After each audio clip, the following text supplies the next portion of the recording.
97. From arisen, from born, become, produced. Hurtful.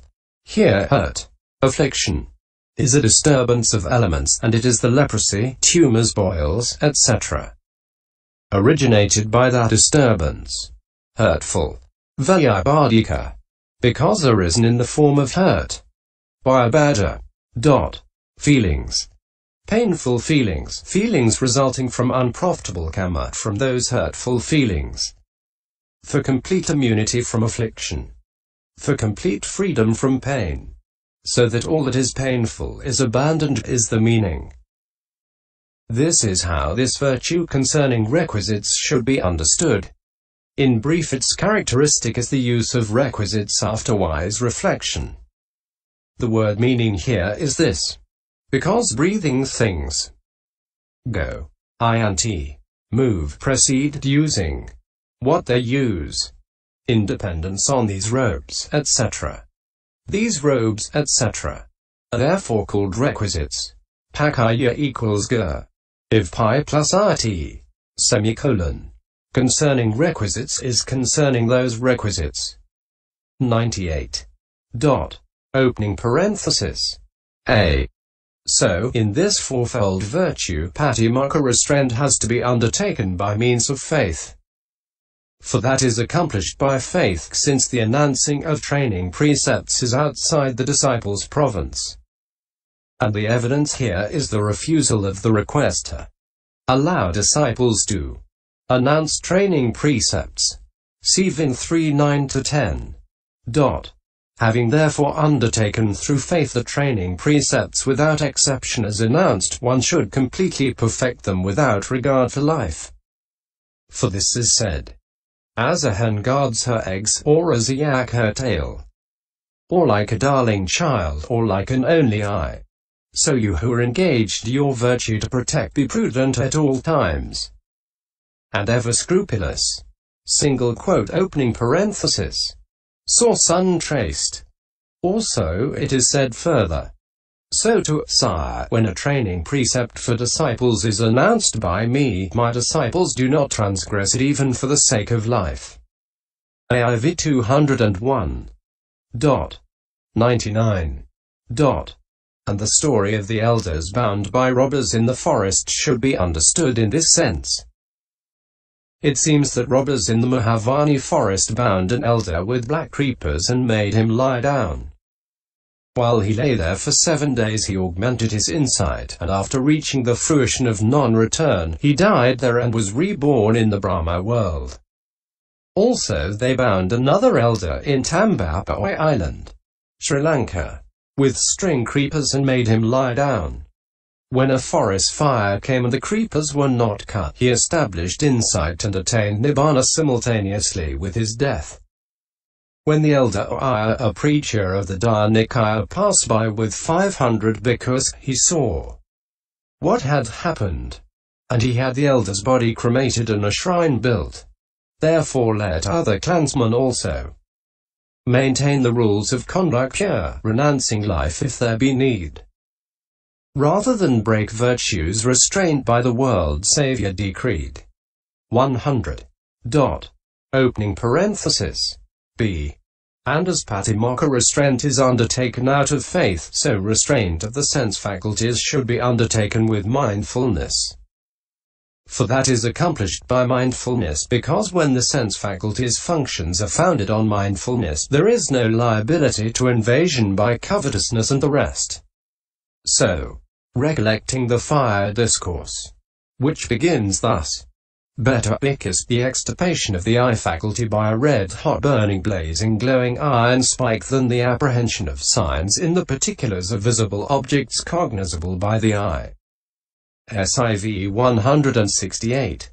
This restraint should be properly undertaken by preventing with unremitting mindfulness any apprehension in the objective fields consisting of visible data, etc., of any signs, etc., likely to encourage covetousness, etc., to invade consciousness occurring in connection with the eye door, and so on. 101. When not undertaken thus, virtue of patimokkha restraint is unenduring. It does not last, like a crop not fenced in with branches. And it is raided by the robber. Defilements as a village with open gates is by thieves. And lust leaks into his mind as rain does into a badly roofed house. For this is said, among the visible objects, sounds, and smells, and tastes, and tangibles, guard the faculties. For when these doors open and unguarded, then thieves will come and raid as 'twere a village. Question mark. Closing parenthesis. Dot. And just as with an ill-roofed house, the rain comes leaking in, so too will lust come leaking in for sure upon an undeveloped mind.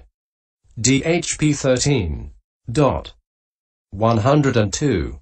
Dot. When it is undertaken thus, virtue of patimokkha restraint is enduring. It lasts like a crop well fenced in with branches. And it is not raided by the robber. Defilements as a village with well-guarded gates is not by thieves. And lust does not leak into his mind, as rain does not into a well-roofed house. For this is said, among the visible objects, sounds and smells, and tastes and tangibles, guard the faculties. For when these doors are closed and truly guarded, thieves will not come and raid as 'twere a village. Question mark. Closing parenthesis. Dot. And just as with a well-roofed house no rain comes leaking in, so too no lust comes leaking in for sure upon a well-developed mind. DHP 14. Dot. 103. Dot. This, however, is the teaching at its very highest. This mind is called quickly transformed. AI 10.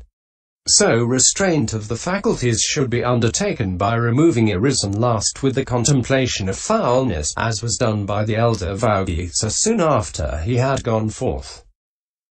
As the elder was wandering for alms, it seems, soon after going forth, lust arose in him on seeing a woman.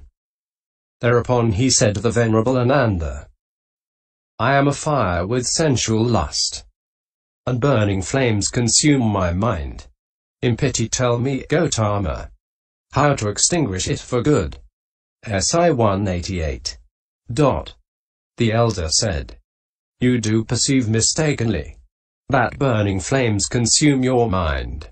Look for no sign of beauty there, for that it is which leads to lust. See foulness there and keep your mind harmoniously concentrated.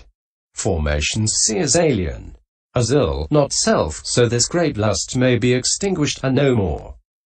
Take fire thus ever and Herein. SI 188. Dot. The elder expelled his lust and then went on with his alms round.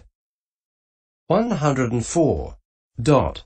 Moreover, a bhikkhu who is fulfilling restraint of the faculties should be like the elder Siddhartha resident in the great cave at Karauddaka, and like the elder Mahamitta resident at the great monastery of Karaka. 105. Dot.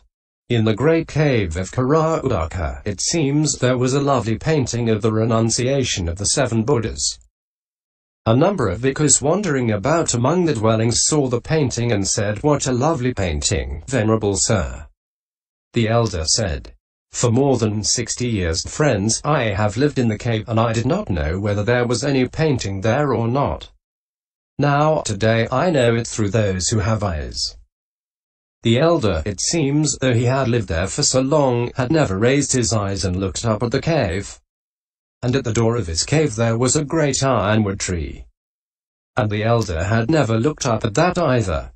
He knew it was in flower when he saw its petals on the ground each year. 106. Dot. The king heard of the elder's great virtues, and he sent for him 3 times, desiring to pay homage to him. When the elder did not go, he had the breasts of all the women with infants in the town bound and sealed off, saying, as long as the elder does not come, let the children go without milk. Out of compassion for the children, the elder went to Mahogama. When the king heard that he had come, he said, go and bring the elder in. I shall take the precepts. Having had him brought up into the inner palace, he paid homage to him and provided him with a meal. Then, saying, "Today, venerable sir, there is no opportunity. I shall take the precepts tomorrow," he took the elder's bowl. After following him for a little, he paid homage with the queen and turned back. As 7 days went by thus, whether it was the king who paid homage or whether it was the queen, the elder said, "May the king be happy." Single quote. 107. Bhikkhus asked, "Why is it, venerable sir, that whether it is the king who pays the homage or the queen you say, 'May the king be happy'?" The elder replied, "Friends, I do not notice whether it is the king or the queen." At the end of 7 days, when it was found that the elder was not happy living there, he was dismissed by the king. He went back to the great cave at Karaudaka. When it was night, he went out onto his walk. A deity who dwelt in the ironwood tree stood by with a torch of sticks. Then his meditation subject became quite clear and plain. The elder, thinking, "How clear my meditation subject is today," was glad, and immediately after the middle watch he reached arahantship, making the whole rock resound. 108.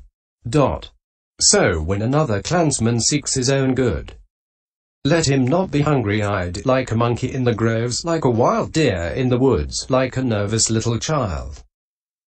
Let him go with eyes downcast, seeing a plough yoke's length before, that he fall not in the power of the forest monkey mind.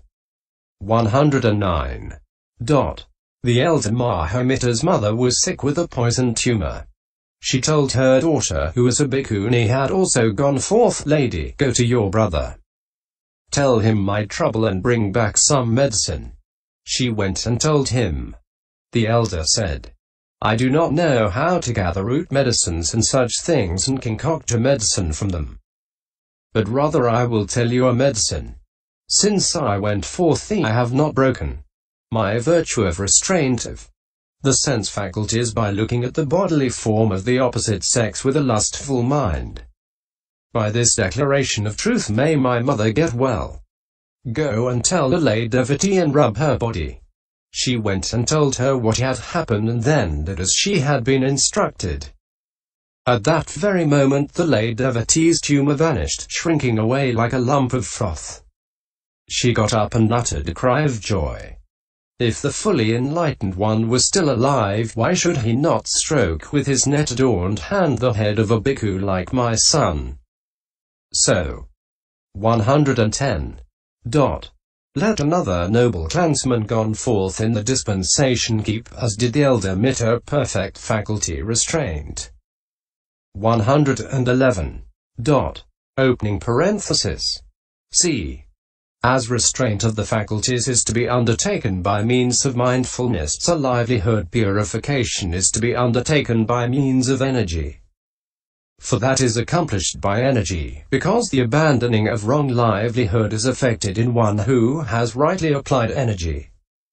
Abandoning, therefore, unbefitting wrong search, this should be undertaken with energy by means of the right kind of search, consisting in going on alms round, etc.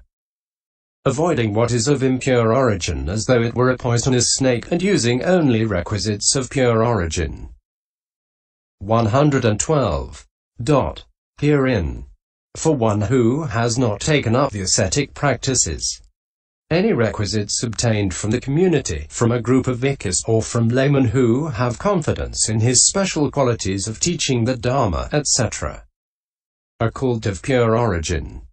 But those obtained on alms round, etc., are of extremely pure origin. For one who has taken up the ascetic practices, those obtained on alms round, etc., and, as long as this is in accordance with the rules of the ascetic practices, from people who have confidence in his special qualities of asceticism, are called of pure origin. And if he has got putrid urine with mixed gall nuts and 4 sweets 31 for the purpose of curing a certain affliction, and eats only the broken gall nuts, thinking, other companions in the life of purity will eat their 4 sweets, His undertaking of the ascetic practices is befitting, for he is then called a bhikkhu who is supreme in the Noble One's heritages. 228. 113. As to the robe and the other requisites, no hint, indication, roundabout talk, or intimation about robes and alms food is allowable for a bhikkhu who is purifying his livelihood. But a hint, indication, or roundabout talk about a resting place is allowable for one who has not taken up the ascetic practices. 114. Herein, hint is when one who is getting the preparing of the ground, etc., done for the purpose of making a resting place is asked, what is being done, Venerable Sir? Who is having it done? And he replies, no one. Or any other such giving of hints. An indication is saying, lay follower, where do you live? In a mansion, Venerable Sir, but lay follower, a mansion is not allowed for bhikkhus. Or any other such giving of indication. Roundabout talk is saying, the resting place for the community of bhikkhus is crowded. Or any other such oblique talk. 115. All, however, is allowed in the case of medicine. But when the disease is cured, is it or is it not allowed to use the medicine obtained in this way? Herein, the Vinaya specialists say that the opening has been given by the Blessed One, therefore it is allowable. But the Siddhanta specialists say that though there is no offense, nevertheless the livelihood is sullied, therefore it is not allowable. 116. But one who does not use hints, indications, roundabout talk, or intimation, though these are permitted by the Blessed One, and who depends only on the special qualities of fewness of wishes, etc., and makes use only of requisites obtained otherwise than by indication, etc., even when he thus risks his life, is called supreme in living in effacement like the Venerable Sariputta.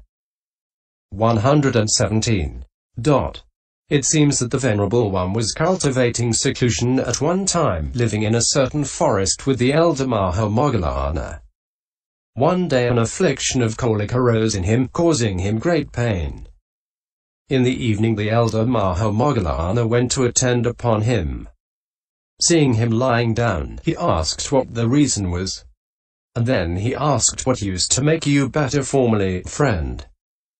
The elder said, when I was a layman, friend, my mother used to mix ghee, honey, sugar and so on, and give me rice gruel with pure milk. That used to make me better. Then the other said, so be it, friend. If either you or I have merit, perhaps tomorrow we shall get some. Single quote. 118. Now a deity who dwelt in a tree at the end of the walk overheard their conversation. Opening square bracket. Thinking, I will find rice gruel for the Lord tomorrow, he went meanwhile to the family who was supporting the elder and entered into the body of the eldest son, causing him discomfort. Then he told the assembled relatives the price of the cure.